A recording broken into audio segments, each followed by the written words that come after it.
사도신경으로 신앙 고백하겠습니다. 전능하사 천지를 만드신 하나님 아버지를 내가 믿사오며 그 외아들 우리 주 예수 그리스도를 믿사오니 이는 성령으로 잉태하사 동정녀 마리아에게 나시고 본디오 빌라도에게 고난을 받으사 십자가에 못 박혀 죽으시고 장사한 지 사흘 만에 죽은 자 가운데서 다시 살아나시며 하늘에 오르사 전능하신 하나님 우편에 앉아 계시다가 저리로서 산자와 죽은 자를 심판하러 오시리라. 성령을 믿사오며 거룩한 공예와 성도가 서로 교통하는 것과 죄를 사하여 주시는 것과 몸이 다시 사는 것과 영원히 사는 것을 믿사옵나이다. 아멘. 찬송가 301장 찬양하겠습니다. 찬송가 301장입니다. 지금까지 지내온 것 주의 크신 은혜라. 한이 없는 주의 사랑 어찌 이루 말하랴. 천하께나 주의 손이 항상 살펴주시고 모든 일을 주 안에서 형통하게 하시네. 몸도 맘도 연약하나 세임받아 살았네. 물 붓듯이 부시는 주의 은혜 족하다. 사랑 없는 거리에 남 험한 살길 헤맬 때 주의 손을 굳게 잡고 찬송하며 가리라. 주님 다시 배울 날이 날로 날로 다가와 무거운 짐 붙게 맡겨 벗을 날도 멀지 않네.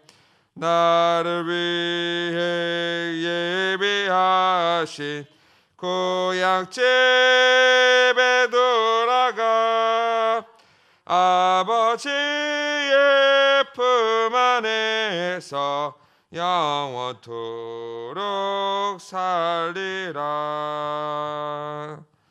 아멘. 하나님 말씀 보겠습니다. 신약성경 마가복음 6장 35절에서 44절 말씀입니다. 신약성경 63페이지 마가복음 6장 35절에서 44절 말씀입니다. 제가 한 절 여러분이 한 절 교독하겠습니다. 때가 저물어 가매 제자들이 예수께 나와 여짜오되 이곳은 빈들이요 날도 저물어 가니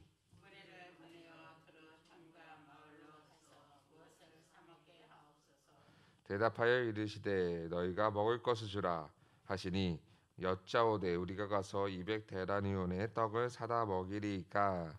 이르시되 너희에게 떡 몇 개나 있는지 가서 보라 하시니 알아보고 이르되 떡 5개와 물고기 2마리가 있더라.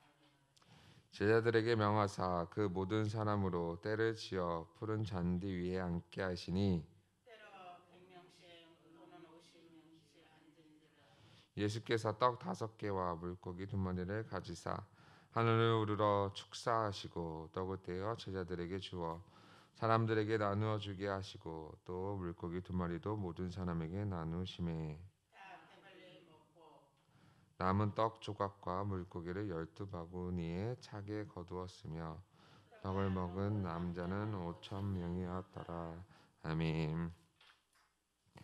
네, 오늘 본문은 이제 본격적으로 오병이어 사건의 시작을 알리는데 35절에 보면 때가 저물어 가매 제자들이 예수께 나왔다라고 기록하고 있어요. 그러니까 예수님이 양 그 목자 없는 어린 양 같이 불쌍히 여기시고 그 무리들을 가르치시잖아요. 그런데 그 시간을 굉장히 오랫동안 가르치신 거죠. 그러니까 때가 저물어 갔다라고 기록하고 있다는 것은 굉장히 오랜 시간 동안에 그들에게 가르치다 보니까 시간이 많이 흐르고 그 날도 저물어 가고 있는 그때에 제자들이 예수께 나와 여짜오되 이곳은 빈들이요 날도 저물어 가니, 그러니까 날도 저물어 가고 이곳에는 아무것도 없다라는 소리죠. 빈들이기 때문에 이 시간에는 아무것도 없습니다라고 이야기하는 거예요. 왜냐하면 식사에 저녁 먹을 시간이 되었기 때문이에요. 그래서 제자들은 무리를 보내어 두루 총과 마을로 가서 무엇을 사 먹게 하옵소서. 그러니까 예수님 그 제자들은 굉장히 합리적인 판단을 한 거죠. 날도 저물어 가고 장소도 빈들이기 때문에 이곳에는 아무것도 없으니까 이제 무리들을 그만 가르치시고 사람들을 보내어서 두루 총과 마을로 가서 무엇을 사 먹을 스스로 자신들이 무엇을 사 먹을 수 있도록 해야 합니다라고 예수님께 그 이야기를 한 거죠. 당연한 처사잖아요. 일반적으로 우리가 생각할 수 있는 판단이 맞는 판단이죠. 더 이상 끌면은 배고프고 그리고 그들이 집중력 떨어지고 그래서 그들에게 스스로 총과 마을로 가서 무엇을 밥을 먹게 한다. 이것은 굉장히 당연한 이야기예요. 그런데 37절에 보니까 예수님께서 뭐라고 말씀하시냐면 대답하여 이르시되 너희가 먹을 것을 주라 하시니, 갑자기 예수님은 뭐라고 그러시냐면 너희가 먹을 것을 주라라고 가르치세요. 예. 사람도 적은 것도 아니고 남자만 5천 명이잖아요. 남자만 5천 명을 제자들이 그 무슨 수로 거기서 5천 명을 먹이겠어요. 근데 예수님은 너희가 먹을 것을 주라라고 말씀하고 계시는 거예요. 그 제자들에게 너희가 먹을 것을 줘야 한다라는 거죠. 그 말은 그 육신 그 영적인 가르침도 있지만 육적인 먹을 것도 책임을 져야 한다라는 의미도 사실 포함되어 있죠. 그러니까 거기에까지 너희가 한번 책임져 봐라라는 거예요. 그러니까 예수님은 아무 의미 없이 너희가 먹을 것을 줘라라고 말씀하시진 않았을 거예요. 그런데 제자들은 그 말씀을 어떻게 받아들이냐면 여짜오되 우리가 가서 200데나리온의 떡을 사다 먹이리이까. 그러니까 200데나리온이나 되는 빵을 사서 그들에게 나눠주면 되겠습니까? 라는 거죠. 당연하죠. 제자들이 지금 당장 먹을 게 어디 있어요. 그러니까 돈을 가지고 와서 먹을 것을 사오겠습니다라고 얘기하는 거죠. 예. 예수님의 의도와 사실 제자들이 말하는 것은 좀 잘 말이 맞지 않는 것 같아요. 예수님은 그걸 원하시지 않았던 것 같아요. 돈을 주고 가서 사와라 이런 것이 아닌 것 같다는 거죠. 예. 예수님은 언제나 너희가 먹을 것을 줘라. 그러니까 너희가 그 먹을 것을 내놔라라는 소리인데 제자들이 가지고 있는 그 무언가를 내놓으라는 소리거든요. 그러니까 그것이 무엇이든가 됐든 간에 작은 것을 가져다가 예수님 옆에 드리라는 거죠. 그러니까 제자들이 예수님을 잘 몰랐다라는 결국 결론밖에 나오지 않아요. 예수님이 누군지 아직까지 잘 모르는 거예요. 제자들은요. 예수님은 하나님이신데 그걸 잘 모르는 거죠. 그냥 단지 사람으로만 생각하는 거예요. 지금까지는요. 38절에 보니까 이르시되 너희가 너희에게 떡 몇 개나 있는지 가서 보라 하시니 알아보고 이르되, 그러니까 너희에게 떡이 몇 개나 있나 가서 한번 찾아봐라. 여기 수많은 사람들이 있는데 떡을 몇 개나 있는지 찾아봐라 라고 말씀하세요. 그들이 알아보더니 떡 5개와 물고기 2마리가 있나이다 말씀하죠. 그러니까 오늘 성경 본문에는 소년이 등장하지 않죠. 원래 물고기 2마리와 떡 5개는 소년이 바치는 거잖아요. 그런데 오늘 마가복음에는 그 소년이라는 이름은 등장하지 않아요. 그러니까 결국은 예수님과 제자들 간의 이야기인 거예요. 소년들의 이야기가 아니에요. 그러니까 마가복음은 그 소년을 일부러 기록하지 않았겠죠. 예, 기록한 의도가 있으니까요. 그러니까 예수님께서 제자들에게 무언가를 알려주시기 위함이다라는 거죠. 소년이 아니에요. 제자들이 찾아보니까 떡 5개와 물고기 2마리가 있었다라고 기록하고 있어요. 너희가 먹을 것을 줘라. 너희 가운데 찾아봐라. 떡 5개, 물고기 2마리가 있었습니다. 그리고 나서 제자들에게 명하사 모든 사람들로 때를 지어 푸른 잔디에 앉게 하시니. 그리고 예수님은 제자들에게 명령하세요. 모든 사람들을 때를 지어 푸른 잔디 위에 앉게 하시니. 물고기 5마리야, 물고기 2마리와 떡 5개로 도대체 뭘 하시려고 제자들에게 명령하사 때를 지어 앉게 하셨을까라는 거죠. 제자들은 여전히 의심을 품고 있지만 그래도 시키는 데는 다 해요. 시키는 데는 다 하는 사람들이죠. 그래서 때로 100명씩 또는 50명씩 앉으래라. 50명씩, 100명씩 그렇게 무리를 지어서 앉게 하시죠. 그리고 41절에 보니까 예수께서 떡 5개와 물고기 2마리를 가지사 하늘을 우러러 축사하시고, 그리고 예수님께서는 축사를 하시죠. 하늘을 우러러 하나님 앞에 축사한다. 그 말은 때로는 감사기도 하였다라고 볼 수 있는 거죠. 감사하였다. 떡을 떼어 제자들에게 주어 사람들에게 나누어 주게 하시고 또 물고기 2마리도 모든 사람에게 나누시매. 그러니까 이 제자들에게 주어 사람들에게 나누어 주게 하라는 거죠. 제자들에게 어떻게 줬을까요? 떡이 갑자기 엄청난 양으로 불었을까요? 아니면은 바구니에 있는 떡이 줬는데 그대로 있을까요? 뭐 알 수는 없지만 눈에 어쨌거나 예수님은 그 떡의 축사를 하셨고, 갑자기 5천 명이나 되는 양이 생겨나진 않았을 거예요.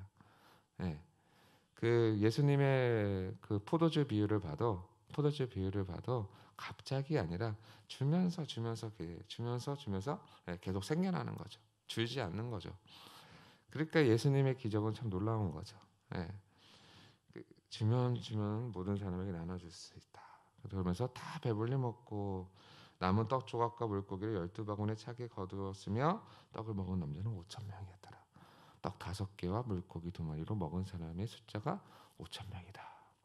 그러니까 이 이적의 특징이 있는데 뭐냐면 이적은 언제나 때를 지어 100명씩 50명씩 앉게 질서가 있는 이적이다. 두 번째로 축사하시고 이적에는 늘 감사가 있어야 된다. 이런 거죠. 그러니까 이적을 우리가 이적들을 바랄 때 하나님은 언제나 우리의 것을 먼저 드리기 원하는 거죠. 우리의 것을 드리지도 않고 이적만 바란다. 이거는 말이 하나님의 법칙에 어긋나 있어요. 또 이적에는 인간의 상식을 언제나 초월해 있죠. 인간의 상식을 언제나 초월해 있는 거죠. 우리가 작은 것을 드렸을 때 하나님은 큰 것을 베푸신다. 이게 이적의 특징이긴 하죠. 그런데 사실 오늘 본문은 이적에 초점을 맞추고 있지는 않고 뭐냐면 예수님과 제자들의 관계가 언제나 더 중요한 걸로 이야기하고 있어요. 예수님은 이 오병이어의 기적을 통해서 제자들을 가르치고 계시는 건데 무엇이냐? 너희가 먹을 것을 줘라. 우리가 돈 주고 사올까요? 너희에게 떡이 몇 개나 있나 알아봐라. 우리에게 떡이 5개나 물고기 2마리가 있습니다. 이 관계를 잘 생각해 보면 예수님께서 이 제자들에게 알려주시고 싶은 건 뭐냐면 바로 예수님에 대한 믿음이에요. 예수님에 대한 믿음. 분명히 제자들은 예수님이 시키는 대로 다 하긴 했어요. 그러나 뭐가 없었어요? 예수님에 대한 믿음이 없었던 거죠. 결국은요. 너희가 먹을 것 줘라. 자신 먹을 게 어디 있어요? 솔직하게 얘기하세요. 먹을 게 어디 있어요? 자기는 휴가를 쉬라고 갔는데 사람들이 모였고 어디 있어요? 먹을 게 없어요. 그런데도 예수님은 너희가 먹을 것을 줘라라고 명령하시고 너희들 가운데 찾아보라라고 명령하셨다는 것은 너희가 예수님의 말씀을 얼마나 믿고 순종하느냐라고 물어보시는 거예요. 근데 제자들은 거기에 대해서 단지 합리적으로 이성적으로만 반응한 거죠. 세상의 이치로만 따졌던 거죠. 세상의 이치로만. 200데나리온을 가지고 우리가 먹을 것 사오리까. 그거는 누구나 다 할 수 있는 거예요. 너희가 먹을 것을 주라 했을 때 이 돈 주고 먹을 것을 사오겠습니다라는 거는 세상 모든 사람들이 다 하는 거예요. 예수님은 그걸 원하지 않았던 거죠. 예수님이 그 명령하신 분이 누구신가? 예수님이고 하나님이시다라는 사실을 제자들에게 깨우쳐주고 싶었던 거고, 그리고 그 이적을 베푼 건 뭐예요? 내가 정말로 살아계신 참 하나님이다라는 것을 보여주기 위함인 거죠. 네. 그래서 제자들은 그것을 깨닫게 하시는 거죠. 그래서 제자들에게 믿음을 더하여 주시고 그 은혜 위에 은혜를 더하여 주셨다. 이 본문은 그거예요. 은혜 위에 은혜를 더하여 주신 사건이다. 단지 기적의 놀라운 기적의 그 포커스 초점을 맞춘 것이 아니라 예수님은 제자들에게 은혜 위에 은혜를 더하심으로 제자들이 믿음이 더욱더 자라게 하신 더욱더 자라가게 하신 하나님의 놀라운 은혜의 말씀이다라는 것을 오늘 본문을 통해서 우리가 보게 되는 거죠. 그러니까 언제나 하나님은 우리에게 은혜 위에 은혜를 더 충만하게 부으시는 분이시다. 우리가 살아가는 그 순간순간마다 하나님을 믿고 참 하나님이신 그분을 따라가는 이유가 뭐겠어요? 하나님이시니까요. 사람이면 사람 따라갈 이유는 없잖아요. 하나님은 자신을 따라오는 자에게 은혜 위에 은혜를 더하셔서 우리의 믿음이 더욱더 자라게 하시는 분이시다. 그 사실을 오늘 본문을 통해서 깨닫고 정말 오늘도 하나님께 주신 그 은혜를 충만하게 누리시면서 우리의 믿음이 더욱더 자라가는 귀한 성도님들 되시기를 간절히 소망합니다. 기도하겠습니다. 오늘 말씀을 통해서 말씀하신 바 정말로 제자들에게 믿음도 자라게 하시고 또 은혜도 더 내려주셔서 은혜 위에 은혜를 충만하게 부으신 그 하나님을 기억하면서 예수님을 기억하면서 오늘도 우리에게 은혜 위에 은혜를 충만하게 부어주시고 또 믿음이 더욱더 자라게 하셔서 우리가 하나님을 의심하는 것이 아니라 하나님의 말씀을 믿고 하나님을 전적으로 의지하고 하나님만 따라갈 때 하나님께서는 우리의 인생을 책임져 주시는 분, 우리의 믿음을 자라게 하시는 분, 우리에게 은혜를 충만하게 부어주시는 분, 그분을 믿고 오늘도 하나님 안에 온전히 따라가며 감사하며 믿음으로 살아갈 수 있게 달라고 기도해 주시고 또 코로나19 백신 개발과 또 성전 건축과 교회와 나라를 위해서 기도하시다가 자유롭게 돌아가도록 하겠습니다. 기도하겠습니다.